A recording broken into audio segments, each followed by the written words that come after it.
ಇಂಥ ಸಮಸ್ಯೆಗಳನ್ನು ಇಲಾಖೆ ನಿರ್ವಹಣೆ ಮಾಡಿದಾನೆ. ಜೀವನ ಭದ್ರತೆ ಇಲ್ಲ, ಭವಿಷ್ಯ ನಿಧಿ ಇಲ್ಲ, ಅಗತ್ಯ ಅವಕಾಶಗಳೇ ಇಲ್ಲ. ದಿನದಿಂದ ದಿನಕ್ಕೆ ಹೆಚ್ಚಾಗ್ತಕ್ಕಂಥ ಈರುಳ್ಳಿ, ಟೊಮೊಟೊ, ತರಕಾರಿ ಬೆಲೆ ಗಗನಕ್ಕೆ ಇರ್ತಾವೆ. ಅವ್ರು ಹೇಳೋರು ಕೇಳೋರು ಯಾರೂ ಇಲ್ಲ. ನೀವು ಮಾತ್ರ ಕೊಡ್ತಕ್ಕಂಥ ಗೌರವಧನ ಮಾತ್ರ ಅಷ್ಟೇ.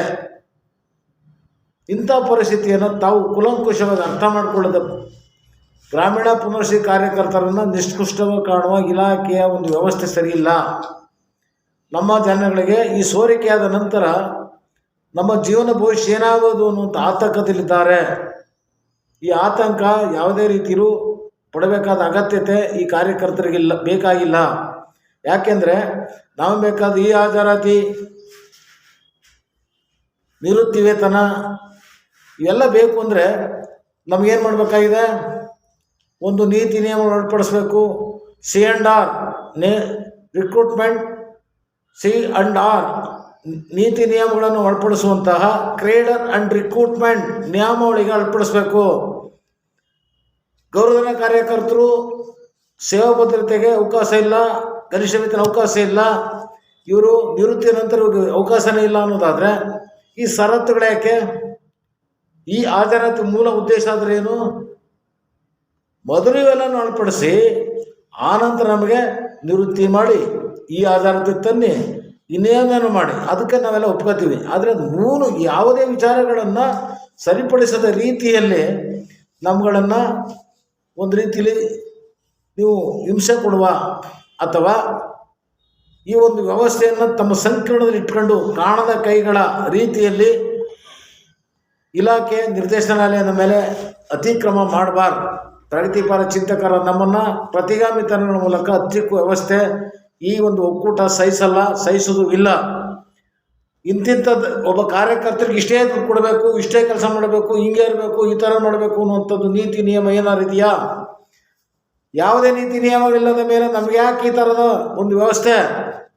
ಗುರುತಿನ ಚೀಟಿ ಕೊಡಿದರೆ ಇವನು ಸರ್ಕಾರಿ ನೌಕರಲ್ಲ, ಸರ್ಕಾರ ನೌಕರ ಅಂತ ಇದು ಮಾಡ್ಕೋಬಾರ್ದು, ಯಾವುದೇ ರೀತಿ ಇದು ಮಾಡಬಾರ್ದು. ಆ ಥರ ಆದರೆ ಇವನ ಮೇಲೆ ಕ್ರಮ ಕೈಗೊಳ್ತೀವಿ ಅಂತೀರಿ. ಲೋಕಾಯುಕ್ತರು ಸರ್ಕಾರಿ ಅಧಿಕಾರಿಗಳು ಕೋಟ್ಯಾಂತರ ರೂಪಾಯಿ ಭ್ರಷ್ಟಾಚಾರ ಮಾಡಿ ಅಂತೇಳಿ ಅವ್ರ ಮೇಲೆ ಕ್ರಮ ತಗೊಂಡೇ ಇಲ್ಲ. ಈ ನಮ್ಮ ಒಂದು ಪರಿಸ್ಥಿತಿಗೆ ಅನುಗುಣವಾದ ರೀತಿಯಲ್ಲಿ ನಮ್ಮನ್ಯಾಕೆ ಈ ಥರ ಇದು ಮಾಡ್ತಾಯಿದ್ದೀರಿ? ಇದೆಲ್ಲವನ್ನು ಪರಿಣಾಮಕಾರಿಯಾಗಿ ಅನುಷ್ಠಾನ ತರಬೇಕಾದಂಥ ಇಲಾಖೆ ಶಿಸ್ತುಬದ್ಧವಾಗಿ ಏನೀಗ ಈ ಹಾಜರಾತಿನೋ ನಿವೃತ್ತಿ ಇಡುಗಂಟು ಕೇಳ್ತೀವಿ 5 ಲಕ್ಷ ನೋಡಿ ಅಂತ ಅಂದರೆ ಮಹಿಳಾ ಮತ್ತು ಮಕ್ಕಳ ಕಲ್ಯಾಣ ಇಲಾಖೆ ಕಾರ್ಯಾಲಯ 5 ಲಕ್ಷ ಯಾತ ಕೊಡಬೇಕು? ಇಷ್ಟು ಬಾರಿ ಮತ್ತೆ ಕೊಡೋಕ್ಕಾಗಲ್ಲ. ಬೇರೆಯವ್ರು ಇದನ್ನು ಡಿಮ್ಯಾಂಡ್ ಇಡ್ತಾರೆ, ಹಾಗಾಗಿ ನಾವು ಕೊಡೋಕ್ಕಾಗಲ್ಲ. 30ರಿಂದ 50 ಸಾವಿರ ಕೊಡಿ. ಇದು ಕಡಲೆಕಾಯಿ ತಿನ್ನೋಕ್ಕ 18-20 ವರ್ಷಗಳ ಕಾಲ ತುಂಬ ನಿಷ್ಕೃಷ್ಟವಾದ ಗೌರವಧನ ಪಡ್ಕೊಂಡು ನಿವೃತ್ತಿಯಾದ ನಂತರ ಬದುಕಿಗೆ ಅವಲಂಬನೆ ಆಗಬೇಕಾದಂಥ ಅವಕಾಶಗಳನ್ನು ಕೊಡದೇ ಹೋದ್ಮೇಲೆ ನಿವೃತ್ತಿ ವಯಸ್ಸನ್ನು ನೀವು ಯಾಕೆ ತಂದ್ರಿ? ಅವರು ನಿವೃತ್ತಿಯ ನಂತರದಲ್ಲಿರ್ತಕ್ಕಂಥ 60 ವರ್ಷದಲ್ಲಿ ಸಾಕಷ್ಟು ಜೀವನದ ಅನುಭವ, ಇಲಾಖೆ ಪರಿಣತಿ, ಸಾರ್ವಜನಿಕರಿರ್ತಕ್ಕಂಥ ಬಾಂಧವ್ಯ, ವಿಕಲಚೇತನರಿಗಿರಬೇಕಾದಂಥ ಎಲ್ಲ ಅವಕಾಶಗಳಿರುವಂಥ ಸಂದರ್ಭದಲ್ಲಿ ಅದನ್ನು ಯೂಸ್ ಮಾಡ್ಕೋಬೇಕಾ?